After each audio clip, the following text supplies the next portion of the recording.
yang nantinya air akan bersarang di plat, terus lama-kelamaan nanti akan terjadi kebocoran.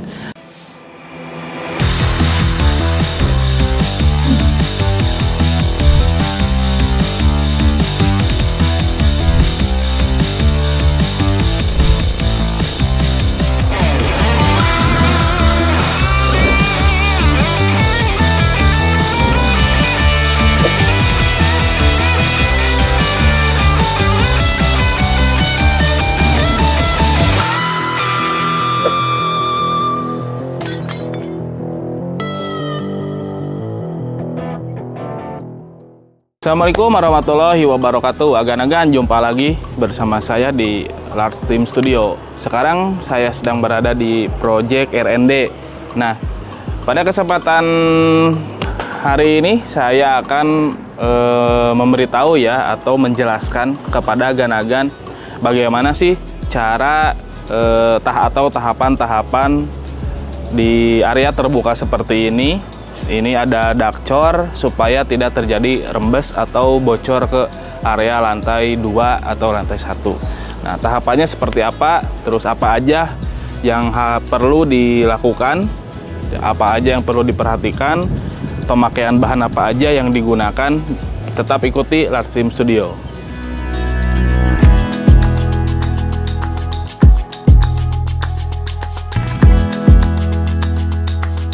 Agan-agan, untuk mencegah kebocoran di dak terbuka seperti ini, tahapan pekerjaannya apa aja sih, terus apa aja yang perlu diperhatikan. Nah, contohnya seperti sekarang ya, yang sedang berada di belakang saya ini ada Mang Enuy. Mang Enuy ini sedang mengaplikasikan waterproofing. Nah, waterproofing itu fungsinya untuk apa? Fungsinya untuk menahan atau menutup pori-pori coran dak supaya tidak terjadi remes atau masuk air ke dalam plat, yang nantinya air akan bersarang di plat, terus lama-kelamaan nanti akan terjadi kebocoran. Nah, tidak hanya itu, sebelum melakukan waterproofing, mutu beton pas pengecoran plat ini juga perlu diperhatikan. Kalau misalkan mutu beton untuk coran plat itu K250 atau K225, itu harus K225, jangan dikurangi mutu betonnya, karena itu akan menyebabkan kebocoran juga. Jadi percuma kalau misalkan menggunakan waterproofing tapi mutu betonnya tidak dijaga atau kualitas corannya tidak dijaga, pasti akan terjadi kebocoran juga. Terus yang berikutnya harus diperhatikan pembuangan airnya. Misalkan untuk kubikasi plat ini bisa menampung air hujan berapa kubik. Nah, tentunya harus diperhatikan lagi untuk buangan airnya itu harus diberi berapa titik. Kalau misalkan diberi 1 titik dengan ukuran diameter pipa yang kecil, otomatis akan terjadi genangan. Nah, karena terjadi genangan di dak atau di plat terbuka seperti ini, lama-lama juga akan terjadi kebocoran. Nah, jadi tahapannya sebelum ke waterproofing harus ada beberapa tahapan yang perlu diperhatikan. Seperti itu agan-agan.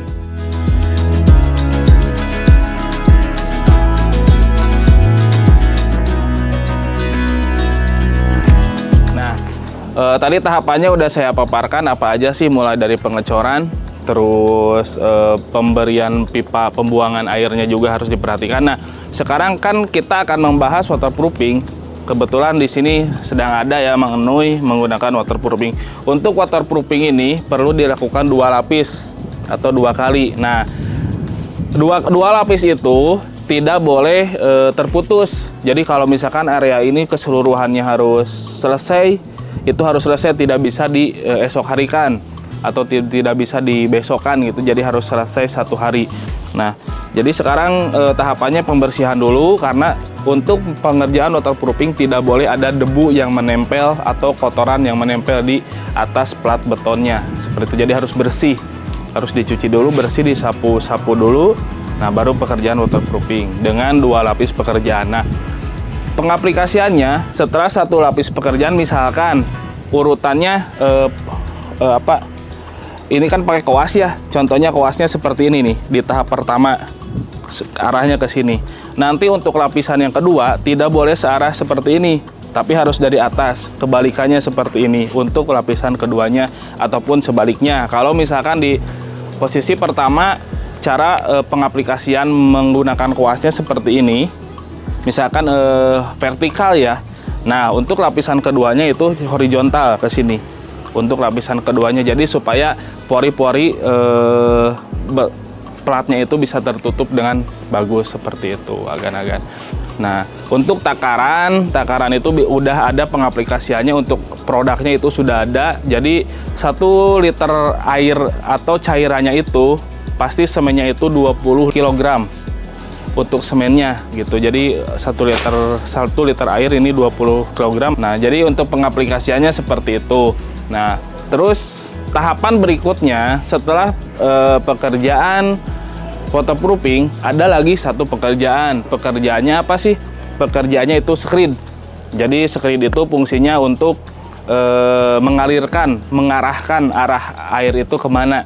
Misalkan ini di area sini ada pembuangan di sebelah sana, terus ada pembuangan di sebelah sini.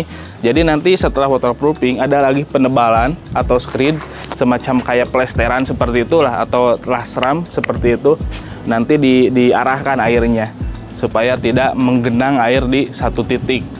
Nah, jadi tidak ada genangan, otomatis pasti bakal aman dan tidak akan terjadi kebocoran. Seperti itu, agan-agan.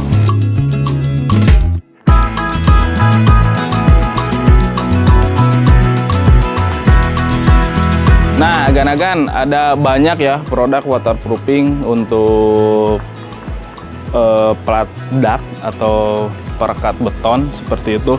Dari Sika ada, terus dari merek-merek lain juga ada. Cuman yang biasa saya pakai di project yang sudah berjalan, kita pakai Pro X. Nah, ini Pro X, contohnya Pro X 207. Nah, ini untuk cairannya segini. Ini berat bersihnya atau isi bersihnya 5 kg. Nah, jadi ini Pro X itu produk dari Apian. Terus ini untuk serbuknya ini 20 kilo. Jadi serbuk 20 kilo, cairannya 5 kg, itu udah satu paket. Untuk takarannya ini sudah disesuaikan. Jadi untuk 20 kg serbuk, airnya itu 5 kg seperti itu. Nah, ini biasanya untuk 2 lapis, daya sebarnya kurang lebih 10 meter persegi seperti itu, agan-agan, untuk daya sebar 2 lapis pengaplikasian Pro X seperti itu, agan-agan. Dan alhamdulillah setelah pemakaian dari produk ini, kita bisa mengantisipasi kebocoran-kebocoran yang terjadi di plat cor. Bisa juga saya suka pakai di kayak dak-dak kamar mandi, untuk lantainya itu pasti pakai waterproofing terlebih dahulu supaya bisa lebih aman dan lebih lebih safety lah gitu. Tidak terjadi kebocoran di kemudian hari seperti itu, agan-agan.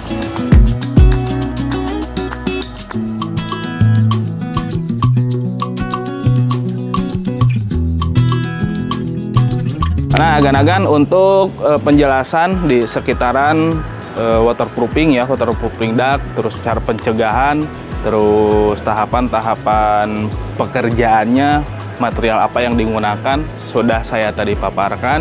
Mudah-mudahan bisa bermanfaat untuk agan-agan. Dan kalau misalkan agan-agan ingin ngasih saran atau ngasih info atau apa, tinggal tulis di kolom komentar. Terus jangan lupa juga like dan komen, terus subscribe juga channel kita Lastim Studio.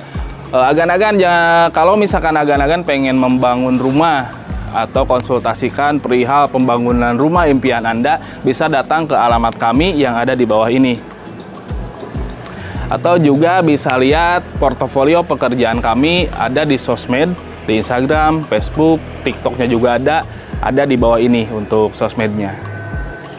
Nah, terima kasih sudah menonton, terima kasih sudah setia mengikuti tayangan-tayangan dari Lastim Studio.